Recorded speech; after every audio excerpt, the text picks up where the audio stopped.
अगर आखिरी के 15 मिनट आज तक की टीम को मौका मिल जाता और पुलिस एक खास नाके पर न रोकती हमारे सहयोगी अरविंद ओझा और उसके कैमरामैन को, तो मुझे लगता है कि ये इनकाउंटर शायद टल जाता सुबह, या दूसरा फिर मुमकिन ये था कि इनकाउंटर कैमरे पर रिकॉर्ड हो जाता। दोनों ही चीज़ें होती, लेकिन बदकिस्मती से आखिरी 15 मिनट के लिए, सिर्फ चूक भी नहीं कहूँगा इसको, क्योंकि ये पुलिस की एक सोची समझी पूरी एक प्लानिंग के तहत हुआ कि मीडिया को रोक दिया गया खास नाके पर। कहानी शुरू होती है थर्सडे की रात या शाम कहें 7 बजे से। सुबह करीब 7:30-8 बजे महाकाल मंदिर के पास पकड़ा जाता है और इसके बाद दिन भर वो उज्जैन पुलिस के कब्जे में रहता है। 2:30 से 3 बजे के दरमियान यूपी एसटीएफ की टीम उज्जैन पहुंचती है और इसके बाद विकास दुबे से पूछताछ वैसी शुरू होती है। सबको उम्मीद ये थी कि उसे कोर्ट में पेश किया जाएगा और ट्रांजिट रिमांड लेकर उसे यूपी ले जाया जाएगा। सीआरपीसी की धारा 80 के तहत यह कहा गया है कि अगर किसी मुलजिम को आप गिरफ्तार करते हैं और उस मुलजिम को किसी दूसरे स्टेट की पुलिस अपने यहाँ ले जाना चाहती है, तो उसके जुर्म बताते हुए अदालत में आपको जाना पड़ेगा और ये कहना पड़ेगा कि हमें इसको ले जाने के लिए ट्रांजिट रिमांड चाहिए, और अदालत की इजाज़त के बाद ट्रांजिट रिमांड मिलती है और फिर आप ले जा सकते हैं। कल ऐसा नहीं हुआ। कल यूपी पुलिस उज्जैन की किसी अदालत में गई नहीं, न ट्रांजिट रिमांड लिया। अभी एक तरह से कानून के साथ खिलवाड़ है, लेकिन इसकी भी तैयारी की गई कि इससे कैसे बचा जाए। रात को उज्जैन के SP Manoj Singh press conference करते हैं। शुरू में बड़े अच्छे खुशमिजाज थे, हंस रहे थे, लेकिन इसके बाद इसी सवाल को लेकर जब उनके ऊपर सवाल दागे जाते हैं तो वो परेशान हो जाते हैं और फिर चले जाते हैं प्रेस कॉन्फ्रेंस से। सवाल यही था कि एमपी पुलिस ने बिना ट्रांजिट रिमांड के यूपी पुलिस एसटीएफ की टीम को विकास दुबे को क्यों सौंप दिया और कैसे सौंप दिया। तब यहाँ पे दो कहानी आई। कहानी आई कि उज्जैन पुलिस ने सुबह से लेकर शाम तक कहीं पे भी विकास दुबे की गिरफ्तारी दिखाई ही नहीं थाने में। चलो भाई, नहीं दिखाई तो जब गिरफ्तारी नहीं दिखाई तो उससे क्या फ़ायदा होगा। तो उसकी कहानी ऐसे तैयार होती है कि उनकी कहानी के हिसाब से ये विकास दुबे महाकाल मंदिर के पास पकड़ा गया। हमें पता है कि कानपुर वाला, इसने खुद ही नाम बताया और इसने ऐसे ऐसे जुर्म किए हैं, 8 पुलिस वालों को मारा है, तो हमने इसको बैठा लिया, लेकिन हमारे पास पुख्ता सबूत नहीं था कि ये विकास दुबे है। तो हमने कानपुर के एसपी को फ़ोन किया और कानपुर के एसपी से कहा कि एक बंदे को ऐसे ऐसे हमने पकड़ा है, लगता विकास दुबे है, तो आप आ जाइए और तस्दीक कर लीजिए। तो इसके बाद कानपुर से चूंकि मामले की जो जांच हो रही थी वो एसटीएफ की टीम कर रही थी, तो एसटीएफ की टीम आती है, हम उसको थाने में बिठा कर रखते हैं। एसटीएफ की टीम आती है, उसके बाद देखती है और फिर तस्दीक करती है कि हाँ ये विकास दुबे है। तो जब पता चल गया कि ये विकास दुबे है तो हमने उनके सुपुर्द कर दिया कि भैया ये आपका मेहमान है, आप ले जाओ। इसलिए ट्रांजिट रिमांड की ज़रूरत नहीं पड़ी। ये उज्जैन पुलिस की कहानी है कि उनका इंतजार किया, तस्दीक हुई और दे दिया। चले, यहाँ तक इनकी बात एकदम सही है। अब कल सुबह से रात तक आप सबने भी सुना होगा हर न्यूज़ चैनल पर, सबसे पहले होम मिनिस्टर आए एमपी के, उन्होंने एकदम सीना ठोक के कहा कि हमने विकास दुबे को गिरफ्तार किया। इसके बाद सीएम आए और शिवराज सिंह चौहान, उन्होंने कहा कि हमने गिरफ्तार किया। इसके बाद डीएम आए उज्जैन के, उन्होंने कहा कि हमने विकास दुबे को गिरफ्तार किया। इसके बाद एसपी आते हैं उज्जैन के, वो भी कहते हैं कि हमने विकास दुबे को गिरफ्तार किया। इसके बाद लखनऊ में ADG law and order Prashant Kumar ji हैं, वो कहते हैं मीडिया से कि प्रशांत दुबे को उज्जैन पुलिस ने गिरफ्तार कर लिया। जब सब कह रहे हैं कि आप गिरफ्तार कर लिया, तो फिर सीआरपीसी के सेक्शन 80 के तहत ये कहा यह है कि एक शख्स को जब आपने गिरफ्तार किया ऑफिशियली, तो दूसरे स्टेट की पुलिस को सौंपने से पहले उसका ट्रांजिट रिमांड लेना ज़रूरी है, यानी उसको उस जगह की अदालत में पेश करना ज़रूरी है। तो यहाँ दोनों बातें हैं कि हमने सुपुर्द कर दिया। तो अगर आपने सुपुर्द किया तो इसका मतलब है कि आपने अरेस्ट नहीं किया, क्योंकि अरेस्टिंग लिखी नहीं है। तो जब अरेस्टिंग लिखी नहीं, तो फिर चीफ मिनिस्टर से लेकर होम मिनिस्टर और एसपी से लेकर डीएम तक क्यों कह रहे हैं कि हमने विकास दुबे को गिरफ्तार किया। ये दोनों अलग चीज़ें थी। तो पहली चीज़ तो यहीं पड़ती है बुनियाद। खैर, इसके बाद शाम 7 बजे उज्जैन से एसटीएफ की टीम जो गई थी वहाँ पर 3 गाड़ियों में गई थी। उसमें एक सफारी गाड़ी थी, एक टीयूवी 300 थी और एक और गाड़ी थी। चौथी गाड़ी जो थी वो उज्जैन पुलिस की थी, इनोवा, क्योंकि उज्जैन पुलिस की जिम्मेदारी थी कि यूपी के बॉर्डर तक, जहाँ पे एमपी की सीमा खत्म हो जाए, वहाँ तक प्रोटेक्शन देते हुए विकास दुबे को वो पहुँचाएँ और छोड़ाएँ। तो शाम 7 बजे उज्जैन से 4 गाड़ियों का काफिला निकलता है। 3 गाड़ी यूपी एसटीएफ की है और एक गाड़ी एमपी पुलिस की है। एमपी पुलिस की उस इनोवा का गाड़ी में विकास दुबे बैठा होता है और उसमें एमपी पुलिस के अलावा एसटीएफ के भी कुछ लोग बैठे होते हैं। अब यह सफ़र शुरू होता है। इस सफ़र के साथ साथ अब आज तक की टीम भी इनको फॉलो करती है। करीब 50-60 किलोमीटर आगे जाते हैं, एक पेट्रोल पंप के पास ये गाड़ी रुकती है, वो पेट्रोल भराते हैं। तो हमारी टीम जो है वो शूट करना शुरू कर देती है विकास दुबे की तस्वीर। और ये तो वो गुस्सा होते हैं एसटीएफ की टीम, और वो आते हैं और उसके बाद कैमरामैन को मना करते हैं और उनको, लेकिन कोई बातचीत या कोई रोकने की कोशिश नहीं की थी, लेकिन वो धमकाते हैं और फिर गाड़ी तेज़ी से आगे लेकर भाग जाते हैं। थोड़ी दूर के बाद करीब 2-2.5 घंटे और आगे जाकर एक टोल नाका पड़ता है। वहाँ पे अचानक उस 4 गाड़ियों के काफिले में से एक गाड़ी, आज तक की जो हमारी टीम है, रिपोर्टर हमारे रवीश पाल, उनकी गाड़ी के आगे अचानक रोक दिया जाता है और उससे कहा जाता है कि तुम क्यों पीछा कर रहे हो, और कैमरामैन के साथ धक्का मुक्की होती है और फिर उस गाड़ी की चाबी वो STF का जो बंदा था वो निकाल लेता है और गाड़ी की चाबी लेकर वो अपनी गाड़ी में बैठकर विकास दुबे के साथ भाग जाता है। अब हमारी टीम सड़क किनारे रात करीब 10:30 बज रहा है, चाबी है नहीं, गाड़ी खड़ी हुई है। वो दफ्तर फ़ोन करता है, फिर पुलिस ऑफिशियल को फ़ोन करते हैं। इसके बाद STF के ज़रिए उनको मैसेज दिया जाता है कि भैया ऐसा मत करो, इनकी चाबी लौटा दो। 61 किलोमीटर आगे जाकर STF की टीम, एक टोल और पड़ता है, उस टोल पे हमारा एक दूसरा रिपोर्टर था, उसको वो गाड़ी की चाबी सौंप देते हैं। वो फिर 61 किलोमीटर वापस आता है चाबी देने के लिए, तब ये गाड़ी चलती है, लेकिन तब तक वो काफिला आगे निकल चुका था। खैर उसके बाद बाकी टीमें पीछा करना शुरू करती हैं। STF की टीम नहीं चाहती थी कि मीडिया की कोई गाड़ी उसके पीछे हो। इसके पीछे क्या मकसद है ये आगे पता चलेगा आपको। खैर पूरा रात गुजरता है, ये गुना झांसी होते हुए सुबह करीब 6:30 बजे कानपुर की, अच्छा उससे पहले अब MP की बॉर्डर खत्म हो जाती है, तो जैसे ही MP की बॉर्डर खत्म होती है वहीं तक इनोवा गाड़ी आती है। तो MP की सीमा पर अब उस इनोवा गाड़ी से विकास दुबे को उतारा जाता है और उसके UP STF की वाइट जो टाटा सफारी गाड़ी थी उसमें बैठा दिया जाता है। अब गाड़ी बदल गई, चूंकि सरहद बदल गई। इसके बाद अब विकास दुबे STF की टीम के साथ वाइट टाटा सफारी गाड़ी में बैठता है और UP की सीमा में दाखिल होता है। सुबह 6:30 बजे अब 3 गाड़ियों का ये काफिला, क्योंकि चौथी लौट चुकी है MP पुलिस की, कानपुर टोल प्लाजा पर पहुंचते हैं। अब वहाँ पे भी सारी टीम, हमारी मेरे जो सहयोगी अरविंद ओझा, तेज तर्रा रिपोर्टर, वो भी वहाँ मौजूद। अब उस टोल प्लाजा पे क्रॉस करने के बाद 2 और UP पुलिस की गाड़ी पहले से खड़ी थी। अब ये 3 गाड़ियों का काफिला वहाँ से गुजरता है। इस 3 गाड़ियों में से विकास दुबे सफ़ेद वाइट जो टाटा सफारी थी उसमें बैठा हुआ दिखता है, बाकायदा कैमरे पर रिकॉर्ड होता है। इसके बाद अब उन 3 गाड़ियों के साथ वो जो 2 गाड़ी वहाँ टोल पे पहले से खड़ी थी वो भी उसमें शामिल हो जाती है उस काफिले में। एक गाड़ी आगे, एक गाड़ी पीछे और 3 गाड़ियाँ बीच में। थोड़ी दूर आगे जाने के बाद वो गाड़ियाँ बहुत तेज़ी से निकलती हैं, क्योंकि अब अपना इलाका आ चुका था। अचानक एक नाका आता है और उस नाके पर बैरिकेडिंग की हुई थी और फ़ौरन जो मीडिया की गाड़ी थी उसको रोक दिया जाता है। STF की गाड़ी निकल गई। अब मीडिया के सारे लोग परेशान, रिपोर्टर लड़ते हैं, पूछते हैं भैया हमें क्यों रोक रहे हो, हम ड्यूटी पे हैं। तो कहते हैं नहीं, वो कोरोना की वजह से चेकिंग चल रही है। अब पता नहीं कोरोना की कौन सी ऐसी चेकिंग होती है। खैर इस बहस में करीब 10 से 15 मिनट का वक्त निकल जाता है। 10-15 मिनट के बाद जब वो देखते हैं कि कैमरे पर रिकॉर्ड हो रहा है, उन्हें लगता है कि शायद उनका काम हो गया, वो बैरिकेड हटा देते हैं, मीडिया की गाड़ी को आगे जाने की इजाज़त दे देते हैं।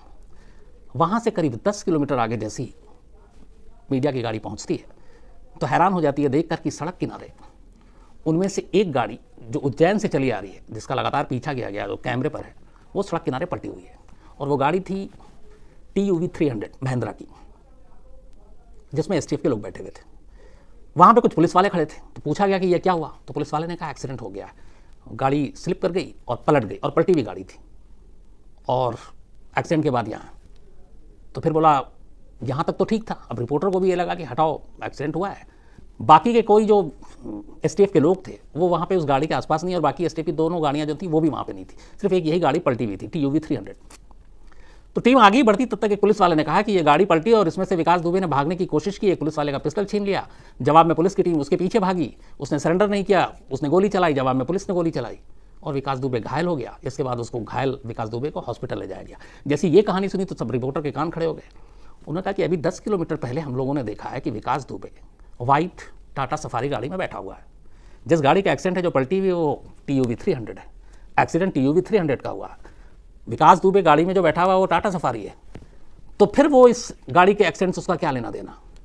लेकिन ये कहानी जब तक समझ में आती, थोड़ी देर के बाद अचानक पता चलता है कि विकास दुबे हॉस्पिटल पहुंचा, वहाँ पे फिर से कैमरे में सारी चीज़ें कैद हो रही हैं। जिस गाड़ी में अब वो हॉस्पिटल पहुँचता है वो फिर से वही टाटा सफारी हो गई जिसमें वो 10 किलोमीटर पहले बैठा हुआ था। तो इस 10 किलोमीटर में सारा खेल होता है। जहाँ तक मीडिया फॉलो कर रही थी सब कुछ ठीक था। जैसे ही उस बैरिकेड पे मीडिया को रोका गया और 10 से 15 मिनट का ये पूरा टाइम था, और इस 10-15 मिनट में ही ये गाड़ियाँ भी बदली, विकास दुबे निकल कर भागा भी, विकास दुबे पे गोलियाँ भी चली और विकास दुबे मारा भी गया। तो ये 15 मिनट जो मैंने शुरू में आपसे कहा था कि अगर ये गैप ना होता, अगर बैरिकेड ना होता, मीडिया की गाड़ी लगातार कोर्ट तक, चूँकि प्रेस रिलीज़ आई है अभी STF की, उसमें कहा गया कि हम उसे कानपुर की अदालत में पेश करने के लिए ले जा रहे थे जब ये हादसा हुआ, तो वो अदालत में होता। STF ने इस पर सफाई ये दी है कि ये गाड़ी इसलिए पलटी क्योंकि जब गाड़ी जा रही थी तो अचानक सड़क पर गाय और भैंस आ गई, और जो ड्राइवर था वो बड़ा थका हुआ था, चूँकि लगातार वो पूरी रात ड्राइविंग कर रहा था, करीब 750 किलोमीटर ट्रैवल किया, और अचानक जानवर आ गया, वो कंट्रोल नहीं रख पाया, इसलिए गाड़ी पलट गई। गाड़ी जो पलटी वो उनका ये भी है कि करीब 50 से 100 मीटर तक घिसटते हुए गई। अगर गाड़ी की स्पीड, और ये भी है कि मीडिया चूंकि पीछे थी इसलिए गाड़ी की रफ्तार भी ज़्यादा थी, तो अब तीनों चीज़ें मिला लें तो एक तेज़ रफ्तार गाड़ी अगर पलटती है और 50 से 100 मीटर घिसटती है तो फिर गाड़ी डैमेज होनी चाहिए। गाड़ी के सारे शीशे सलामत हैं, गाड़ी के किसी शीशे में कोई न टूटा है ना कोई और चीज़ें। गाड़ी की बॉडी में कहीं कोई इस तरह के निशान नहीं है जिससे लगे कि कोई भयानक एक्सीडेंट हुआ या गाड़ी इतनी 50-100 मीटर घिसट कर चली है। बारिश हुई है चूँकि सुबह, तो आसपास की जहाँ से ये गाड़ी के घिसट के जाने तक की बात हो रही है, मट्टी गीला है, गीली मिट्टी में कहीं निशानी नहीं है गाड़ी के घिसटने की, तो ये सारी चीज़ें नहीं है। बाकी आप समझदार हैं कि कहानी क्या हो सकती है, तो ये कहानी का पहला पहलू है। अब दूसरा ये, जब हॉस्पिटल ले जाया जाता है तो उसके बाद बताया जाता है कि कुल 6 पुलिस वाले इसमें घायल हुए हैं, जिसमें 4 पुलिस वाले गाड़ी के पलटने की वजह से और 2 पुलिस वालों को गोली मारी गई, उससे वो इंजर्ड हुए। डॉक्टर से पूछा गया कहाँ लगी है गोली, तो पता चला कि दोनों पुलिस वालों की गोली छूते हुए निकल गई है, तो कोई खतरे की बात नहीं है। विकास दुबे को कहाँ कहाँ गोली लगी, तो बताया गया कि विकास दुबे को 4 गोली लगी है, एक हाथ में और 3 सीने में। एक शख्स जो गाड़ी एक्सीडेंट होता है, निकलता है, भागता है, सबसे पहले तो वो पुलिस वाले जो उसको पूरे रास्ते में हाथ बंद करके नहीं लाते हैं, इतना खूंखार क्रिमिनल है, ये लापरवाही है, क्योंकि वो कुछ भी कर सकता था। दूसरा, वो STF के लोग कमांडो भी होते हैं, वो अपने पिस्टल को सही से नहीं रख पाए कि वो छीन के लेके भाग रहा है। और तीसरा, उसके पैर में चोट है, लड़खड़ाता है, पहले भी गोली लगी है, तो इतनी तेज़ी से भाग भी रहा है। पाँचवा ये कि फिर उसके बाद भागते हुए पुलिस उसको ललकारती है, कहती है सरेंडर करने के लिए, नहीं करती है तो पुलिस गोली चलाती है, लेकिन गोली पीठ की तरफ लगने की बजाय, पीठ पे लगने की बजाय, पैर पे लगने की बजाय 3 गोलियां सीधे जाके सीने में लगती हैं और करीब से लगती हैं। तो ये सारी चीज़ें भी बताती हैं। क्या बताती हैं? 7 जुलाई को यूपी के ADG law and order Prashant ji ने प्रेस कॉन्फ्रेंस में 2 लाइनों का इस्तेमाल किया था कि 8 पुलिस वालों की शहादत बेकार नहीं जाएगी, जिसने भी ये किया है वो पछताएगा, जो भी उसके साथ होगा, और ये एक नज़ीर होगा। तो पछताना और नज़ीर होना ये एलानिया पहले से था। कल उसकी गिरफ्तारी या सरेंडर, उससे भी यूपी पुलिस को एक तरह से नाकामी थी। लेकिन एक चीज़ थी कि बहुत सारे लोग बात कर रहे थे इस इनकाउंटर को लेकर। हैदराबाद के बाद ये चीज़ें शुरू हुई तो कई चीज़ें चल रही थी कल से ही। एक ये कि इनकाउंटर कब होगा, कोई ये नहीं कह रहा कि अब इनकाउंटर नहीं होगा क्योंकि पकड़ा गया। बात ऐसे हो रही कि अब इनकाउंटर कब होगा, कहाँ होगा, आजकल में होगा या 2-4 दिन और वेट होगा, क्या कानपुर में ले जाकर होगा, कानपुर के क्या उसी बिकरू गांव में ले जाया जाएगा, क्या बिकरू गांव के उसी घर के अंदर ले जाकर इनकाउंटर किया जाएगा। ये सारी बातें चल रही थी, लेकिन 24 घंटे के अंदर ही सारा काम खत्म हो गया। मैंने आपको शुरू में जब से ये कहानी सुना रहा हूँ 3 चीज़ें कही थी। आज मैं भी एक चीज़ में गलत साबित हुआ। मैंने कहा था इस पूरे मामले का 3 अंजाम होगा, आपको याद होगा। मैंने कहा पहला सरेंडर, दूसरा इनकाउंटर और तीसरा गिरफ्तारी, यही 3 अंजाम थे। ये पहला केस है जिसमें 2 चीज़ें एक साथ हो गई, सरेंडर भी, बल्कि तीनों हो गई। आप इसको सरेंडर माने तो सरेंडर भी हो गया, आप इसको गिरफ्तारी माने उज्जैन पुलिस की तो गिरफ्तारी भी हो गई, और इनकाउंटर भी हो गया। तो एक केस जिसके बाकी मामलों में 3 अंजाम होते हैं, यहाँ 3 अंजाम एक केस के साथ हो गए। अब जांच होगी, बहुत सारी चीज़ें उठेंगी, बहुत सारे सवाल उठेंगे, लेकिन कई चीज़ें हैं। एक कि जिस तरीके से 2 और 3 जुलाई की रात को बिकरू गांव में हुआ, 8 पुलिस वालों की जान ली गई, और उनमें से 2-3 के साथ जिस हैवानियत के तरीके से जान ली गई, कुल्हाड़ी मारे गए, पैर काटे गए, चेहरे पे गोली मारी गई। विकास दुबे और उसके गुर्गों से किसी को हमदर्दी नहीं, होनी भी नहीं चाहिए। ऐसे खूंखार अपराधियों का, ऐसे जालिम लोगों का अंजाम और हश्र एक होना चाहिए, कड़ी से कड़ी सज़ा। अगर ये एनकाउंटर पूरी तरह जेन्युइन है तो फिर किसी को अफसोस भी नहीं होनी चाहिए। लेकिन जो दूसरी चीज़ है वो मुझे थोड़ी, जो हैदराबाद के बाद ये इंसिडेंट हुआ है, क्योंकि हम सब एक सभ्य समाज में रहते हैं और सब कुछ सिस्टम से है। हम बहुत सारी शिकायतें कर सकते हैं पुलिस से, कानून से, अदालत से, लेट लतीफ़ी से, मुकदमे में सुनवाई से, पुलिस की बेईमानी से। लेकिन एक चीज़ याद रखिए, अगर सिस्टम से हटकर यूं ही सब चलता रहा तो फिर समाज में जंगल राज होने में ज़्यादा देर नहीं लगेगी, और इसके बड़े सारे बुरे अंजाम भी होंगे। वो इसलिए कि पुलिस का काम है पकड़ना और पकड़कर अदालत में पेश करना, अदालत का काम है सज़ा देना। तो ये सज़ा विकास दुबे को अगर कायदे से देखें तो अदालत भी दे सकती थी, लेकिन जो हैदराबाद में हुआ उसके बाद अब जो हुआ ये पुलिस ही फैसला कर रही है। और शायद इसकी 2 वजह, और इन दोनों केस को मैं बार बार इसलिए कह रहा हूँ, लोगों की जो भावनाएं हैं वो जुड़ी हुई हैं उन लोगों से जिनके साथ जुर्म हुआ और उन लोगों के खिलाफ जिन्होंने जुर्म किया। चाहे वो हैदराबाद की जो डॉक्टर थी जिसके साथ गैंग रेप हुआ, तो उन चारों के साथ किसी को हमदर्दी नहीं थी। और यही वजह है कि पहली बार मिठाई बटे, लड्डू बटे, पुलिस के एनकाउंटर पर कभी सवाल नहीं उठा। सेम ये चीज़ है, जिस तरीके से 8 पुलिस वालों को शहीद किया गया मारकर, और जिस तरीके से मारा गया, विकास दुबे जैसे लोगों के साथ किसी को हमदर्दी नहीं है। और इसीलिए इस इनकाउंटर को लेकर कोई आप उस तरीके से बातें भी नहीं हो रही है, वरना आमतौर पे किसी भी इनकाउंटर को लेकर फ़ौरन शक और सवाल खड़े होते हैं। बट यहाँ तो बहुत सारी चीज़ें एकदम ओपन है, फिर भी कुछ लोगों को लगता नहीं ऐसे लोगों का अंजाम यही होना चाहिए। पर मेरा ये है कि इसके आगे चल के बहुत सारे नुकसान हो सकते हैं। लेकिन क्या ये भी कहूँ कि पुलिस पूरी तरह से गलत है, तो फिर सवाल ये है कि अगर अदालतों में इतना वक्त लगेगा एक एक जुर्म के लिए, जैसे निर्भया के इसके लिए कि कितनी बार तो फांसी टली, तो लोगों का सब्र जाता रहता है। अब लोग चाहते हैं, एक तो पेशेंस कम है, फटाफट इंसाफ हो, फटाफट सज़ा मिले। तो इन चीज़ों को सोचना भी ज़रूरत है, क्योंकि अगर ये चीज़ें नहीं सुधरी तो फिर सड़कों पर ही फैसला हुआ करेगा, और ये गलत है। इसका कैसे गलत इस्तेमाल हो सकता है कि मान लीजिए कोई एक आध दुश्मनी हो गई हमारी किसी से, हमने उसको किसी केस में फंसा दिया और हमने उस पुलिस वाले से कहा यार अब तो कोई उंगली भी नहीं उठाता आजकल तो इनकाउंटर पे, तो 2-4 केस इस पर डालकर इसको एक क्रिमिनल टाइप बना दो और इसका इनकाउंटर कर दो, जो पैसे मुझसे ले लो, काम आसान हो जाएगा। तो इस तरह की चीज़ें खतरा पैदा कर सकती हैं आने वाले वक्त में, तो ऐसा नहीं होना चाहिए। और इसके लिए दोनों की ज़रूरत है। पुलिस अगर विनय दुबे जैसे क्रिमिनल को उभरने ही ना दे, पनपने ही ना दे, उससे पहले कि सर उठाए उसी वक्त कुचल दे विकास दुबे, तो शायद ये दिन ना देखना पड़े और विकास दुबे जैसे गुंडे पैदा ही ना हो, पैदा होने से पहले उनको कुचल दिया जाए। अदालतों में जब ये केस जाए और अगर वो फटाफट फैसला सुना दें और जल्दी इंसाफ हो, तो भी शायद लोगों का भरोसा ये रहेगा ही नहीं, यहाँ तो फटाफट फैसला हो जाता है, इसको सज़ा मिलेगी, तो भी सोच बदल सकती है। तो ये जिम्मेदारी हर एक की है, और जब तक हर एक जिम्मेदारी नहीं निभाएगा ये चीज़ें ख़तरनाक हो सकती हैं। तो मेरा मानना है कि हम आज कल जब कुछ ऐसे घटनाओं पे खुश हो सकते हैं कि अच्छा किया। बहुत सारे लोगों के हर एक के अलग अलग रहा है, आप सोशल मीडिया पे जाइए, बहुत है कि नहीं ऐसे लोगों का ऐसे ही होना चाहिए, हम आम बोलचाल में भी बात करते हैं नहीं ऐसे को ठोक ही देना चाहिए, यही इनका अंजाम है, यही सज़ा है, वो सब अपनी जगह ठीक है। लेकिन अगर ऐसे ही ये रफ्तार बढ़ती रही और ऐसे ही होता रहा तो ये मान के चलिए कि बहुत सारे गलत लोग भी इसमें फंस जाएंगे।